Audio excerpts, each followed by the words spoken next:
Here's a quick synopsis of what to do on this part. So basically, you're going to find 5 parcels of land that can individually or in combination add up to the amount of acreage that you need. So on this slide here, you figured out how many acres you needed, and then we're going to come to these maps here and find the parcels. So first you got to figure out which county you're in. Let's say that you're looking in Denton County. It's going to load up their interactive map. And you can try to find the large parcels, but you'll find in Texas, there's not a whole lot of large parcels of land.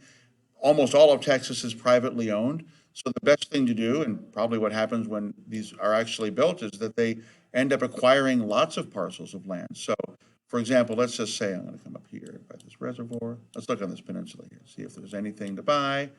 So we'll kind of go in here.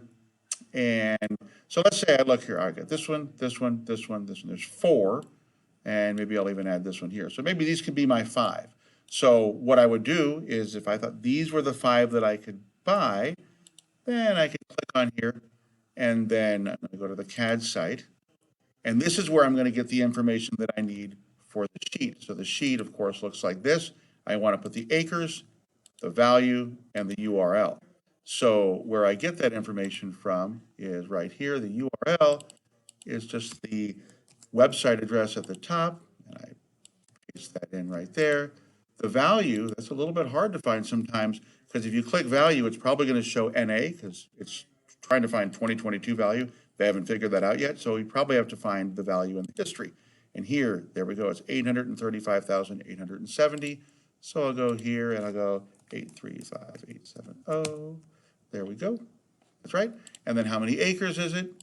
If I look at land, that is 67.95 acres. So I'd go 67.95, and that's how many acres. So I would just list all 5 properties. Now, the goal, of course, is that they're going to add up to the correct amount of acres. So this property probably wouldn't do because I need a lot more acres than that, but this shows you how to do this.